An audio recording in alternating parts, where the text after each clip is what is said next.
This one's really stuck.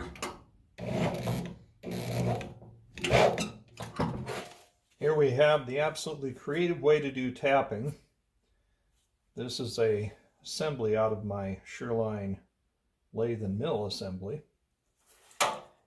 And the tap is mounted in a normal tap wrench, but I had to take the handle out because there's no way to get to these two holes that you just saw previously except from inside, because the other way, bottom of the door is in the way.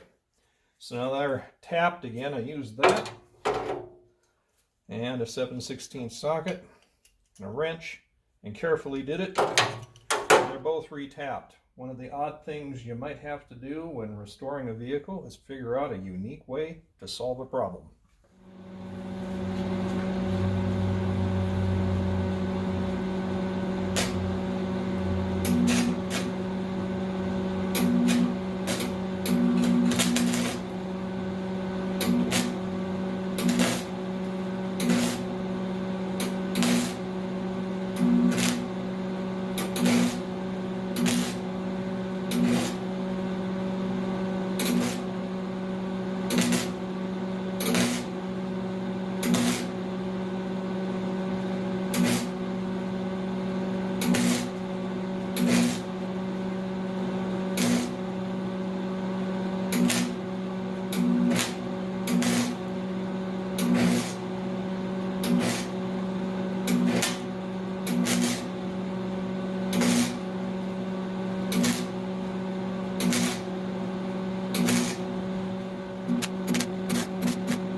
Often at bottoms of doors like this, they're full of dirt, causes water sitting there when it rains with the car. As a consequence, they rust out, and as you notice, the holes might seem small at first, but they usually grow a bit. You'll find out it's not just one little pinhole, it's really thin over an area. And go through and do a wire welding the way I did, and you can fix something like that up. At least there were only 3 all the way rusted through here. Here we have the gas filler that is going to be used on this car. This is technically a 38, because the gas tank's a 38. So we are working with this. You'll notice this section here, we had to add a new vent pipe and come up with a method for mounting it because it was completely missing from this part. But at this point, that is solved.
came out.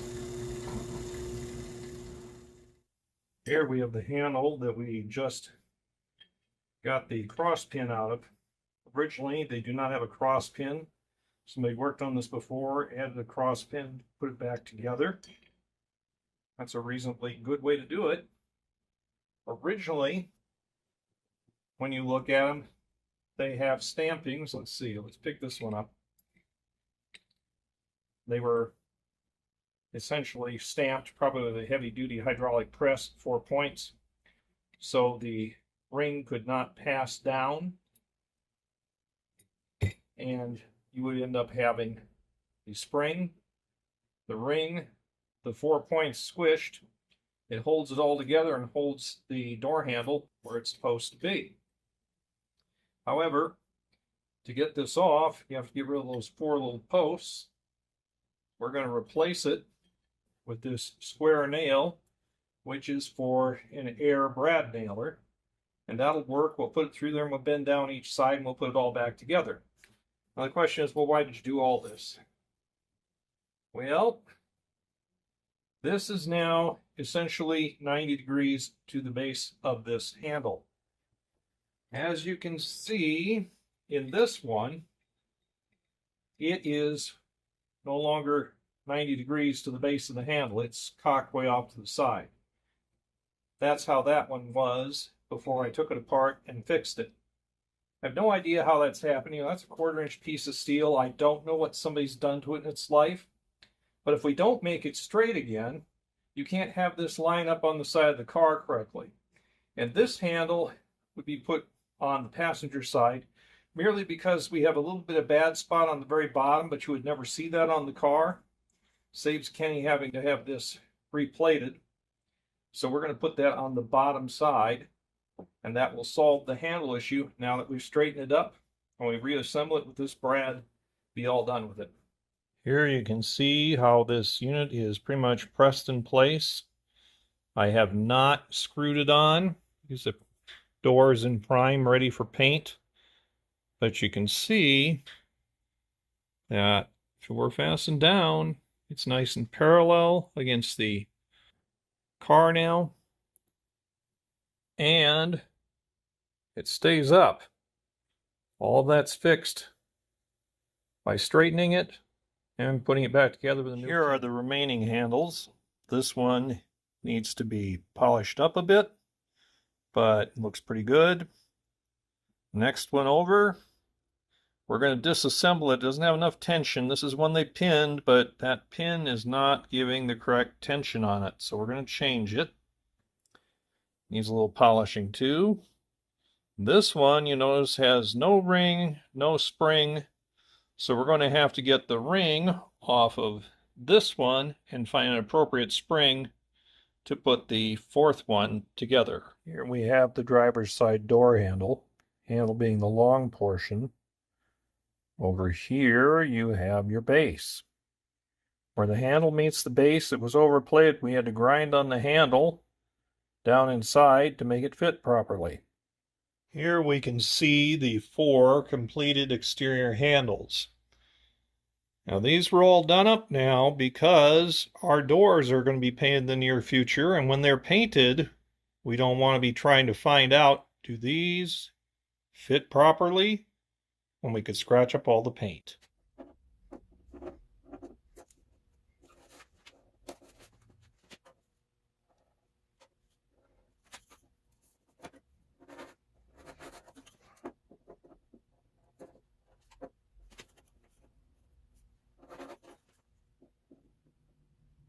We've marked 1.5 inches back from this line on the body.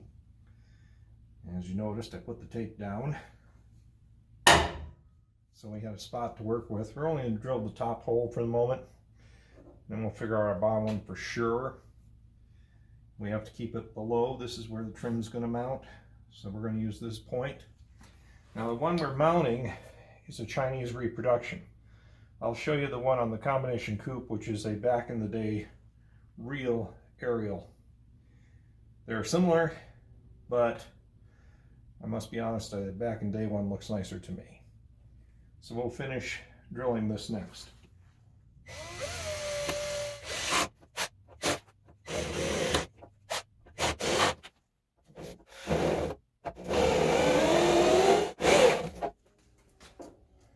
Yep. As suspected. Just one place you really want the vary bit. A better system than a drill. Standard drill.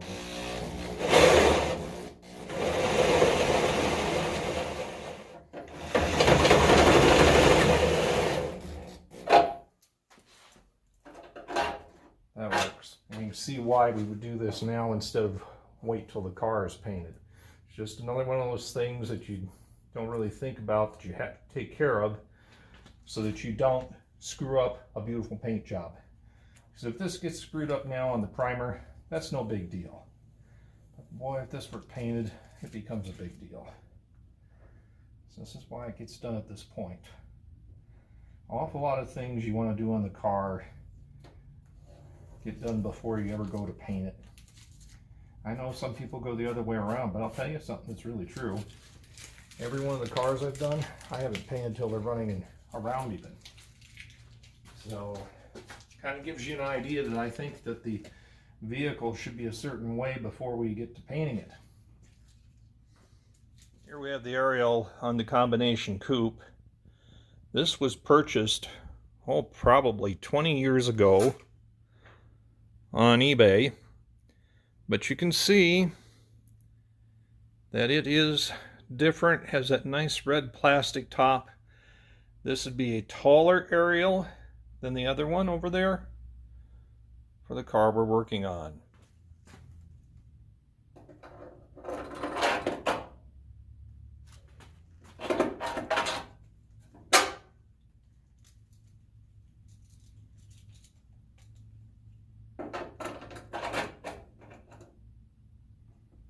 So there you have the finished install on the antenna, done before the car has been painted.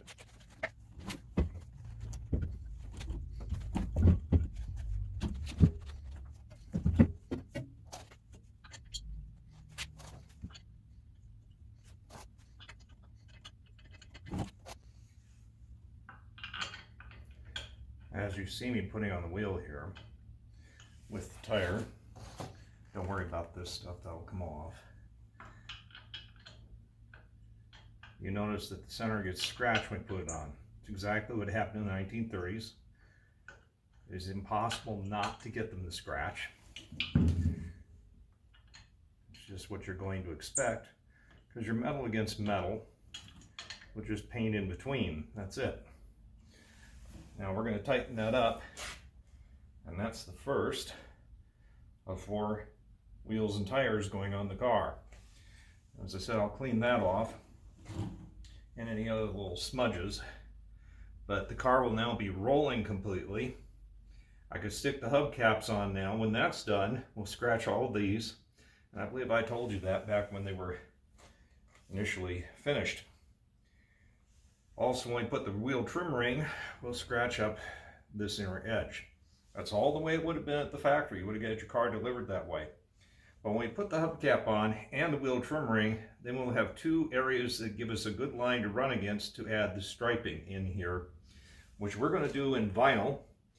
I've had the vinyl striping on my 1939 Gram for over 30 years. It still holds up because it's not parked outdoors, is a normal thing. You could have it put on by a striper and spend several $100s and have it done so it's nice and hand painted. And if you're doing a car for something like Pebble Beach, yeah, you do that. But for this, the vinyl striping is going to look just great. It's going to be a perfect solution and not cost anywhere near that level of money. Now, once I hand started them, I did use a hand ratchet to make sure they're working right. And now we're going to go around with 3/4 on the impact gun. And we're going to use a crosshatch pattern.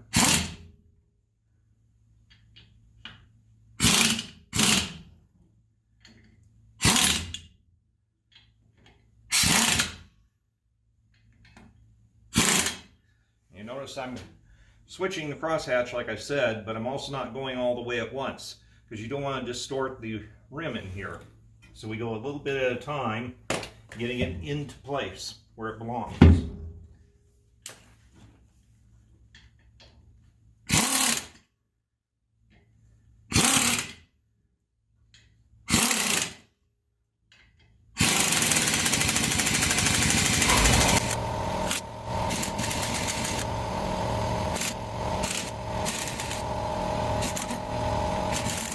notice I took out 2 of the bolts.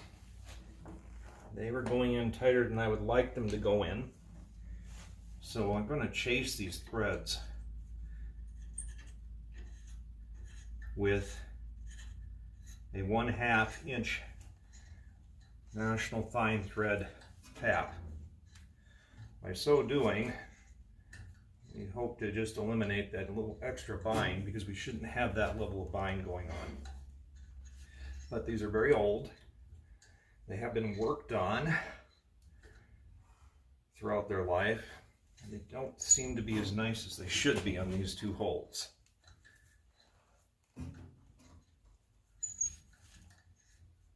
I'll be back with you after I finish chasing. Okay, whether it's a 30s or a 50s or older, if you got white walls, Wesley's Bleach White, no, we're not sponsored, we don't get anything from them. You can see Wesley's Bleach White, and I can take off things off the tire just real quick.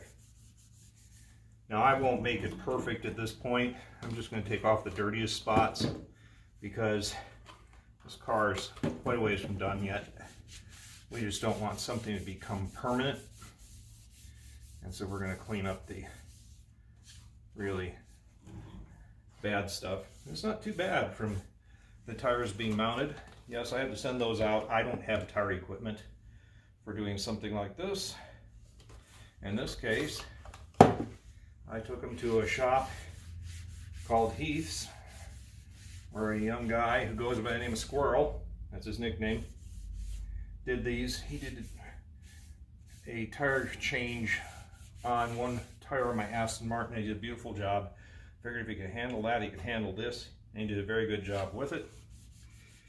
The other thing many people may not know, if you're younger, these are tires that require inner tubes. So there's an inner tube in here that is not just stuck into the rim and we have a radial. No, we don't have a radial at all. We have a bias ply tire. That's the correct tire for the car. A couple of things about bias plies. When you go down the road, they tend to grab grooves. That's part of the reason you see in old movies people steering like this. It's because it was in fact necessary. So they kind of duplicated it in the movies when they were on a sound stage. But when I put radials on my combination coupe, I thought the car was way too quick steering and way too frisky, so I took them back off. So you might want to think about that there is a reason, even though the bias plies grab, you might want to be using the bias plies on an old vehicle like this, because it doesn't have the suspension geometry really set up for radials. I know some people use the radials, but like I said, I couldn't stand them. Well, we've chased the threads on those 2 holes. Use a little bit of tapping oil at the same time. Now they're working real nice and smooth. If you run into a bind like that, you go back and chase those threads instead of ruining something.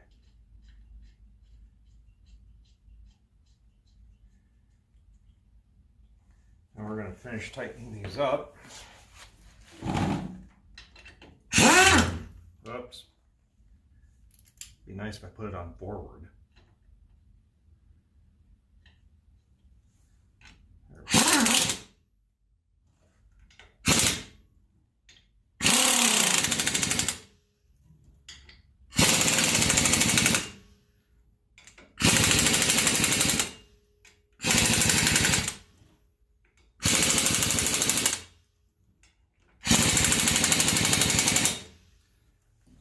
Couple more things to know here. When we tighten those down, we also messed up the paint under those. That would have been normal in the 30s too. Your pin here goes through any one of the small holes. Doesn't matter which one. That's the alignment pin. You notice I'm getting rid of the paint that comes off from various spots. But that's totally normal. That's exactly the way the car would have come from the factory. And as I said, when we put the hubcap on, we'll gym up the paint on all 5 of those also. That's just the way it works back in the 30s. Now these, we painted up, that will be fine. They were painted with a cadmium paint. They could have been all zinc plated, but either way, given the life of the car and the fact you're not going to see them and it's more about protecting them, that will be a fine finish for it. They would have been zinced in the first place. That kind of gives you an idea of how simple it is to put the wheels on. They are, of course, more like putting on truck tires than they are car tires nowadays, but gives you a bit about how that's done. Another thing to notice, and I rolled this up to the top, this is a 650/16. It is the correct size for the supercharged car. This is not a supercharged car. However, that would be like a 600/16. However, you're driving in modern conditions with faster cars than in the past, and having a little more rubber isn't going to hurt anything. It in no way detracts from the car. It's probably just slightly safer, but there would have been that difference between a supercharged and unsupercharged version of this car.